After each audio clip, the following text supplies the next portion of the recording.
Yeah, and so well, one, Troy, I appreciate you for saying that and shouting me out on that. So what's interesting is the reason why it wasn't a big deal to me was because I was going the easy route. Like so, I started off just maybe 30 minutes walking. Then I was walking and running a little bit. Then I was walking and running a little bit more. Then I was running with a little bit of walking. So, but it was always the same amount of effort.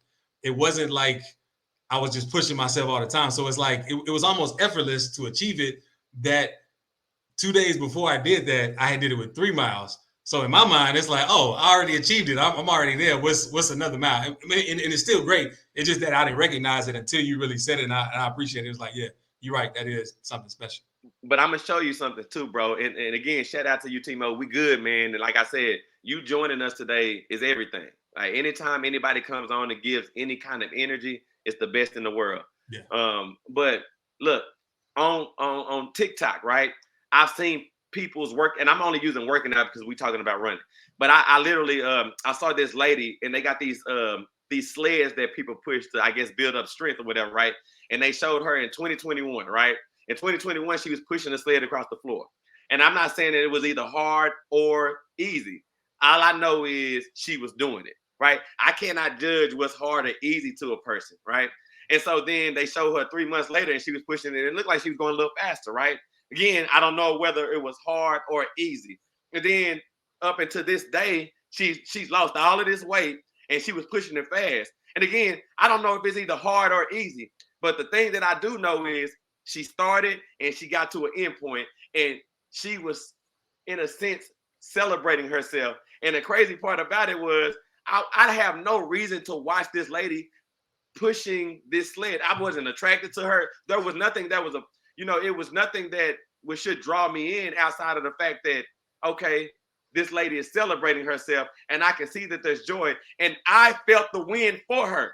Now, again, I didn't go the whole journey. It was snapshots, a minute and 30-second snapshots, but I felt the win with her. And again, I don't know what that meant in my life, but I can tell you that because of that, I was inspired.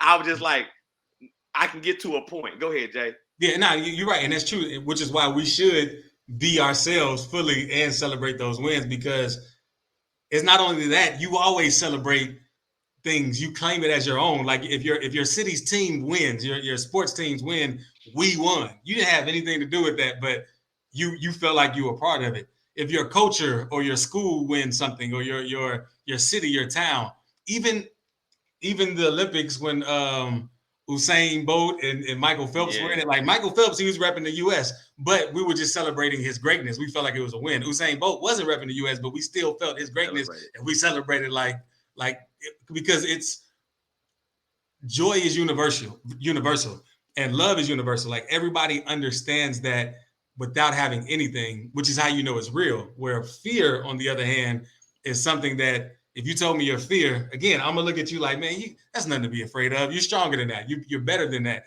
And so that's how you can kind of know like what's real and what's not. If something in you is rooted in fear, you're not really being yourself. If something in you is being rooted in love, you are. And to that point, when we talk about revealing, what you've kept hidden, like we're winning every day. Like, and we're hiding like we're not winning. Like, Man, I mean, we're man. winning every single day, but we act like we're not.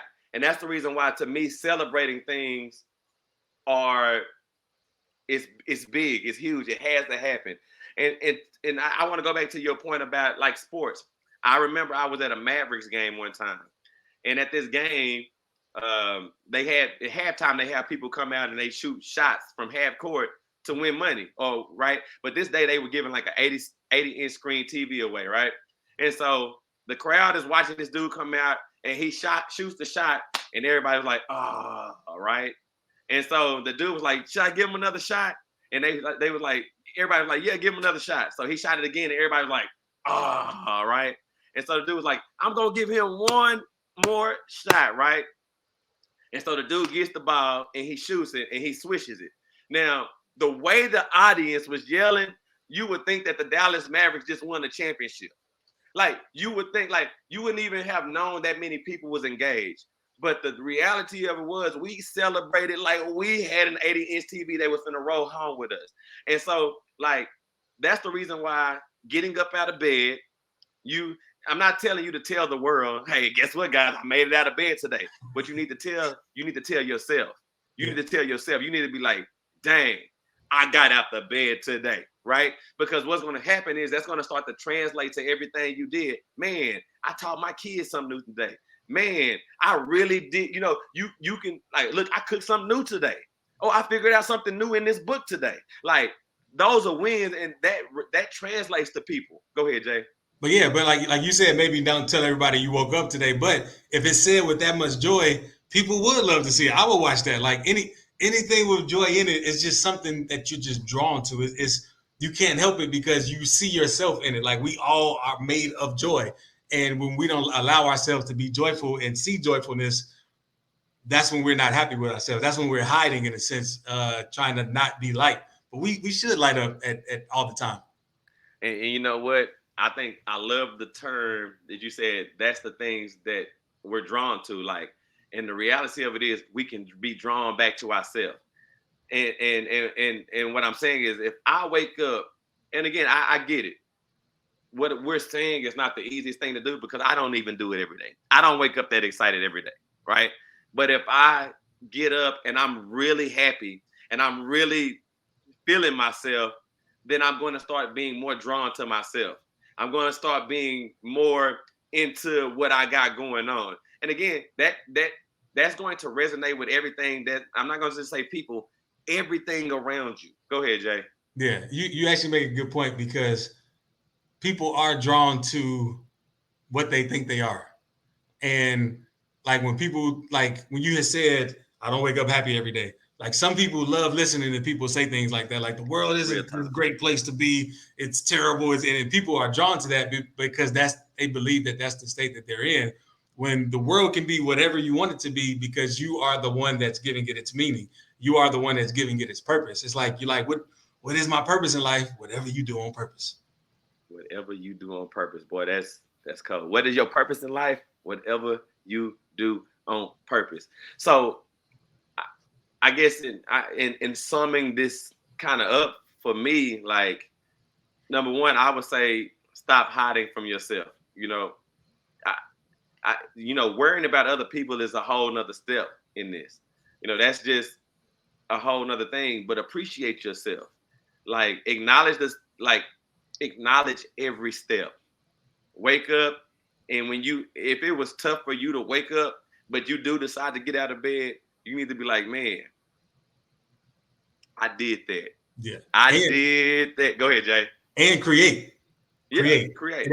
It's no bounds on what you can create. You could knit a sweater. You can create plastic molds. I don't know. Like, and again, you could be content. It could be whatever you want, but create for you.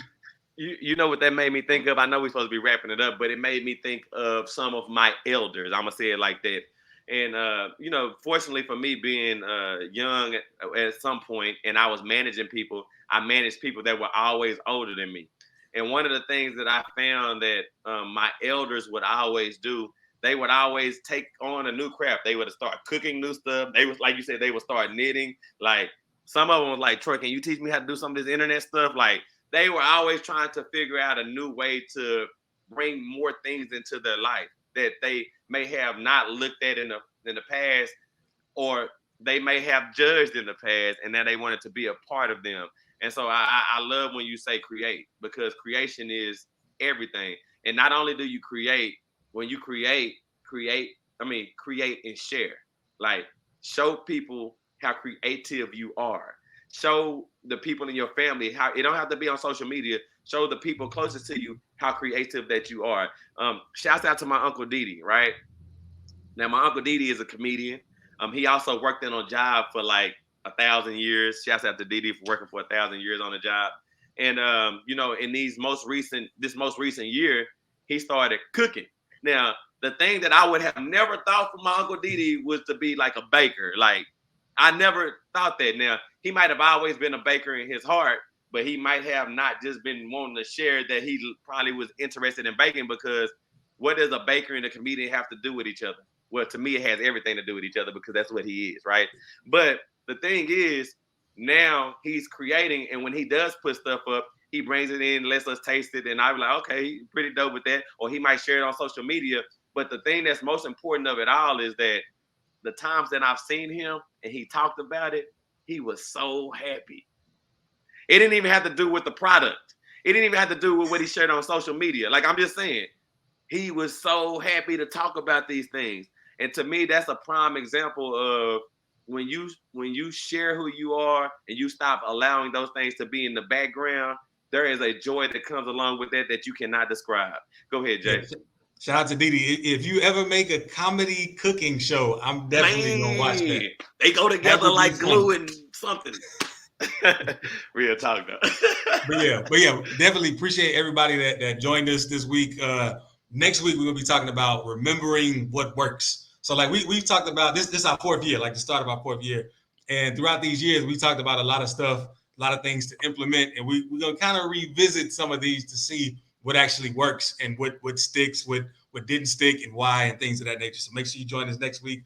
Remember, if you found this helpful in any way, hit that share button, like it, all that stuff. We everywhere now. It's all over all the streaming platforms. So find us there, Perfect Mode. And yeah, just remember, you're a perfect creation made by a perfect creator. So you might as well accept your perfection and enter perfect mode.